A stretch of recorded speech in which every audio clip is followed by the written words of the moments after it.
Doctor Sreevarma ஆயுள் தரும் ஆயுர்வேதா அறுவை சிகிச்சை இல்லா குணம் ஆயுள் கால நிவாரணம். அன்புள்ளம் கொண்ட தனுசு ராசி அன்பர்களே, பகேன்பத்தி சேனல் சார்பாக உங்கள் அனைவரையும் அன்போடு வரவேற்கிறோம். இதில் என்னென்னா, தனுசு ராசிக்கு 2025 வரக்கூடிய விஸ்வாவசு வருஷம் எப்படி இருக்குன்னு பார்க்க போகிறோம். இது வரைக்கும் தனுசு ராசி குரோதி வருஷத்தில் எப்படி இருந்ததுன்னா, உடல்நிலை கோளாறுகள், கடன் சம்மந்தப்பட்ட பிரச்சனைகள் இதெல்லாம் இருந்தது. அது மட்டும் இல்லாமல் காரிய தடைகள்லாம் இருந்தது. ஏன்னா உங்கள் ராசி அதிபதி 6ல் இருந்தார். உங்களுக்கு எதிர்ப்புகள், நீங்கள் நல்லது பண்ணாலும் அவங்க உங்களை எதிர்ப்பாகவே நினைக்கிறது, இதெல்லாம் கடந்த வருஷங்கள் இருந்தது. ஏன்னா குரோதம்னாலே இந்த மாதிரி பகைமை தான் இதுக்கு கொடுக்கக்கூடிய வருஷம். அது மட்டும் இல்லாமல் உங்கள் ராசி அதிபதி வேற உங்களுக்கு 9ல் உட்காந்துட்டார். உங்களுக்கு 4வது வீட்டில் இன்றைக்கி இந்த வருஷம் பிறக்கும்போது சனி பகவான் இருக்கார். உங்களுக்கு 6வது வீட்டில் குரு பகவான் இருந்தாலும் அடுத்த ஒரே மாதத்தில் ஒரு மே மாதம் பயிற்சி ஆகி உங்களுக்கு 7ஆம் வீட்டுக்கு குரு பார்வை வந்துடுது. ராகு 4ஆம் இடத்துல 3ஆம் இடத்துக்கு வந்துடுறாரு. கேது 10ஆம் இடத்துலேருந்து 9ஆம் இடத்துக்கு போயிடுறாரு. ஸோ இதுவும் நல்ல விஷயங்கள்.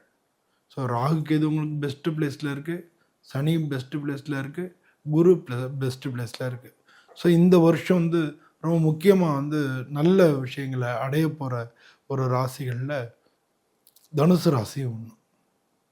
ஸோ தனுசு ராசி அன்பர்களுக்கு முக்கியமாக பார்ட்னர்ஷிப்புக்குள்ளே இருந்த பிரச்சனைகள் நீங்கும். இல்லாட்டினா உங்கள் பிஸ்னஸ்க்கு புது பார்ட்னர்ஸ் கிடைக்கும். அதை வச்சு உங்கள் பிஸ்னஸ் முன்னேற்றமான பாதையை நோக்கி வெற்றி நடை போடும். வேலையை பொறுத்தவரை நீங்கள் இது வரைக்கும் நல்லா ஒர்க் பண்ணியிருப்பீங்க. ஆனால் உங்களுக்கு அதனுடைய பலன் கிடச்சிருக்காது. நீங்கள் எல்லாரும் ஒர்க் பண்ணி வச்சும்போது ஒருத்தர் அதை கொண்டு போய் கொடுத்து அவர் பேர் வாங்கியிருப்பார்.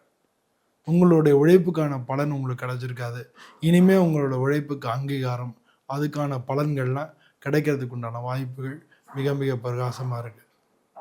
உத்தியோக உயர்வு தாமதமாகிட்டே இருந்திருக்கும். அதனால் உத்தியோக உயர்வும் இந்த காலகட்டத்தில் நிச்சயமாக நடக்கும். குடும்ப பெண்கள் அப்படின்னு பார்த்தோம்னா, குடும்பத்தில் இருக்கிறதுல ஏற்கனவே சின்ன சின்ன பிரச்சனைகள் இருந்தாலும் அது எல்லாமே சரியாக போயிடும். ஏன்னா குரு பார்வை வந்துடுது 7ஆம் இடத்துல. உங்களுடைய மனைவினால் உங்களுக்கு மிக நல்ல முன்னேற்றங்கள் ஏற்படும். மனைவி சம்மந்தப்பட்ட விஷயங்கள்னால பொதுவாக நீங்கள் பணங்காசெல்லாம் மனைவியிட கொடுத்து வாங்கிட்டீங்கனாலே இந்த வருஷம் பொருளாதார ரீதியாக எந்த பிரச்சனையும் வராமல் நீங்கள் பார்த்துக்க முடியும். இந்த ராசியை சேர்ந்தவங்க காதல் பண்ண ரொம்ப குறைவு, ரொம்ப ரேரு. அப்படியே காதல் பண்ணிங்கனாலும் அந்த காதல் இந்த வருஷம் நிச்சயமாக சக்ஸஸ் ஆயிரும். இந்த ராசியை சேர்ந்த அனைத்து பேருக்கும் இந்த வருஷம் திருமண பாக்கியம் அமைஞ்சிடும். கல்யாணத்துக்கான வாய்ப்புகள் மிக அதிகமாக இருக்குது. அதே மாதிரி இந்த ராசியை சேர்ந்தவங்க இதுக்கெல்லாம் படிப்பு, மாணவ செல்வங்கள் படிப்பு அப்படிலாம் இருந்ததுன்னா நிச்சயமாக படிப்பு நல்லபடியாக இருக்கும். அதுவும் போட்டித் தேர்வில் ஜெயிச்சிருவீங்க. போன வருஷமெல்லாம் உங்களுக்கு நல்லா இல்லாமல் இருந்தது. இந்த வருஷம் 5ஆம் மாதத்துக்கு மேலே புது உற்சாகத்தோடு படிக்கிறதுல நீங்கள் தொடர்பு கொள்வீங்க. படிப்பு நிச்சயமாக நல்லாயிருக்கும். அது மாதிரி படிக்கிறதாக வெளிநாடு போக முயற்சி செஞ்சிட்ருக்கிறவங்களுக்கு நிச்சயமாக வெளிநாடு வாய்ப்புகளும் கிடைக்கும். உடல் நலத்தை பொறுத்தளவு நீங்கள் வயிறு கோளாறு, இந்த மாதிரி வயிற்றில் தான் பிரச்சனை வரும். உங்களுக்கு வயிற்றில் கோளாறு இது ஏற்கனவே இருக்கும். உங்களுக்கு இப்போன்னு இல்லை, ஏற்கனவே இருக்கும். பட் இப்போது இந்த வருஷம் பிறக்கிறதுலேருந்து இந்த வருஷத்துலேருந்து 5ஆம் மாதத்துலேருந்து அதுவும் பார்த்தீங்கன்னா உங்களுக்கு நல்ல உற்சாகமாக இருக்கும். உடம்பு முன்ன மாதிரி இல்லாமல் எல்லாத்துலேயும் உற்சாகமாக இருக்கும். உடல்நிலை நல்ல சீராக இருக்கும். எல்லாத்தையும் நீங்கள் மெயின்டைன் பண்ணுற மாதிரி இருக்கும். எல்லாம் இருக்கும். வீடு வாகனங்கள் வாங்கிறது, அதில் வாகனம் வாங்கிறதுக்கும் வாய்ப்பு இருக்குது. ஆனால் அதில் பிரச்சனைகளும் வராமல் பார்த்துக்கணும். பிரச்சனைகளுக்கு வராமல் 1க்கு 2 தடவை நீங்கள் அதை பார்த்துக்கணும். உங்களுடைய இளைய சகோதரத்துக்கு கொஞ்சம் உடல்நிலை கோளாறுகள் வர்றதுக்கு வாய்ப்புகள் இருக்குது. உங்களுடைய இளைய சகோதரர் அவருடைய உடல்நிலையை நீங்கள் கவனமாக பார்த்துக்கணும்.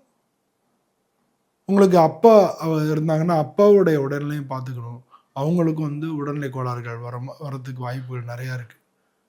பொதுவாக இந்த ராசியை சேர்ந்தவங்களுக்கு உடல்நிலை கோளாறுகள், மருத்துவ செலவினங்கள் இதெல்லாம் வரும். இதெல்லாம் வராமல் பார்த்துக்கிறது நம்ம கையில் தான் இருக்குது.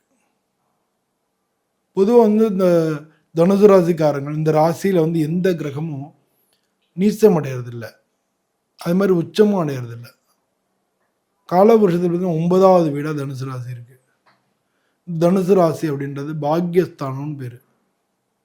ஸோ எல்லோருக்கும் பாக்கியத்தை கொடுக்கக்கூடிய குரு பகவான் அப்படின்னு சொல்லலாம். அவர் தான் இந்த வீட்டோட அதிபதி. அப்படி இருக்கும்போது இந்த வருஷம் வந்து இந்த வகையில் கிரகத்தினோட சூழ்நிலைகள்லாம் உங்களுக்கு சாதகமாக இருக்கிறதுனால பெரிய பிரச்சனைகள் எதுவும் வரத்துக்கு கொஞ்சம் கூட வாய்ப்பே இல்லை. அதனால் இந்த வருஷம் வந்து எல்லாருக்கும் மிக நல்ல வருஷமாக இருக்கணும்.